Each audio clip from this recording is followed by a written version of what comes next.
ఏది అయినా రుచి ఆచి చికెన్ మసాలా. ఆచి చికెన్ మసాలా. అసెంబ్లీ వేదికగా బీఆర్ఎస్ పై నిప్పులు చెరిగారు సీఎం రేవంత్ రెడ్డి. కేసీఆర్, కేటీఆర్, హరీష్ టార్గెట్ గా పదునైన మాటలతో విరుచుకుపడ్డారు. బరాబర్ మళ్లీ 2029లో చూసుకుందామంటూ కేసీఆర్ టీంకి సవాల్ విసిరారు రేవంత్. ప్రతిపక్ష నేతగా కోటికి పైగా జీతం తీసుకున్న కేసీఆర్ సభకు మాత్రం రావడం లేదంటూ మండిపడ్డారు. అంటే వైఎస్ దయతో హరీష్ మంత్రి అయితే బాబు దయతో కేటీఆర్ ఎమ్మెల్యే అయ్యారంటూ సెటైర్లు వేశారు రేవంత్. రాలే, అడుక్కొని రాలే, కాళ్ళు పట్టుకొని రాలే, నెత్తి మీద కాలు పెట్టి తొక్కి ఇక్కడికి వచ్చిన అధ్యక్ష. బరాబర్ మళ్ళా చూసుకుందాం 29లో తొక్కకపోతే చూడండి. ఇదేనా సవాల్? ఇదేనా సవాల్?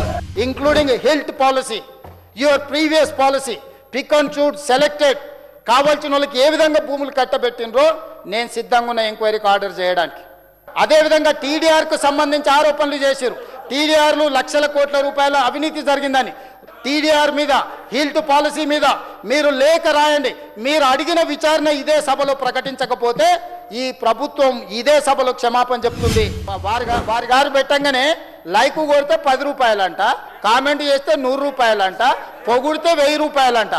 ఇది నగదు నజరానా పథకం పెడితే ఏమొస్తుంది అధ్యక్ష? వెనకటికి రాజుల దగ్గర ఉండేటోళ్ళు భట్రాజులు అని పొగిడేటోళ్ళు రాజా, ఓహో రాజా, ఆహా అని. ఈరోజు నూతన భట్రాజులు సోషల్ మీడియాలో లైకులు, కామెంట్లు.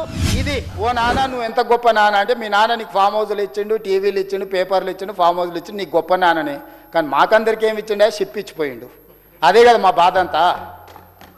8,11,000 కోట్ల రూపాయలు అప్పిచ్చిపోయిండు.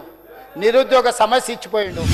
1,56,56,674 రూపాయల జీత భత్యాలు పొందిన ప్రధాన ప్రతిపక్ష నాయకుడు సభకు గైరాజరవ్వడము. మరి ఈరోజు ఈ సభలో మనందరం చర్చించి విధులకు హాజరు కాని వాళ్ళ నుంచి ప్రభుత్వ ఉద్యోగులు, ఎందుకంటే పబ్లిక్ సర్వెంట్ అని చెప్పి డెఫినేషన్ సుప్రీంకోర్టే ఇచ్చింది ఈ ప్రజాప్రతినిధులకు కూడా. మరి ఏమాత్రం విధులకు హాజరు కాకుండా ఈ రకంగా గైరాజరు అయ్యే ఎవరైనా, నేను ఏ ఒక్కరి కోసము దీని గురించి నేను ప్రస్తావించడం లేదు. దీనికి ఎక్కడో ఒక దగ్గర చర్చ జరిగి దీని మీద ఒక నిర్ణయం తీసుకుంటే బాగుంటుందన్న సూచన. ఆడ నెత్తి దూకుంటా నేను వార్డు మెంబర్ కాకుండా డాక్టర్ వైఎస్ రాజశేఖర రెడ్డి మంత్రిని చేసిండు. ఇది మర్చిపోవద్దు. ఎవరి దయతోని మంత్రి అయినావు? డాక్టర్ వైఎస్ రాజశేఖర రెడ్డి మంత్రిని చేశాడు. అంతకుముందు వార్డు మెంబర్ కూడా కాదు నువ్వు. ఆ వెనకాలు ఉన్నాయన ఎవరి దయతో ఎమ్మెల్యే అయ్యిండు? చంద్రబాబు నాయుడు కాళ్ళు పట్టుకుంటే ఎమ్మెల్యే అయ్యిండు సిరిసిల్ల నుంచి. సాటి కులస్తుడైన సుధాకర్ రావుని ఇద్దరిని మోసం చేస్తే సావు తప్పి కన్ను లొట్టబోయి చంద్రబాబు నాయుడు దయా దాక్షిణ్యంతో ఎమ్మెల్యే అయి వాళ్ళిద్దరు ద్రోహులు అధ్యక్ష. నేను సొంతంగా జడ్పీటీసీ గెలిచిన, నేను సొంతంగా ఎమ్మెల్సీ గెలిచిన అధ్యక్ష.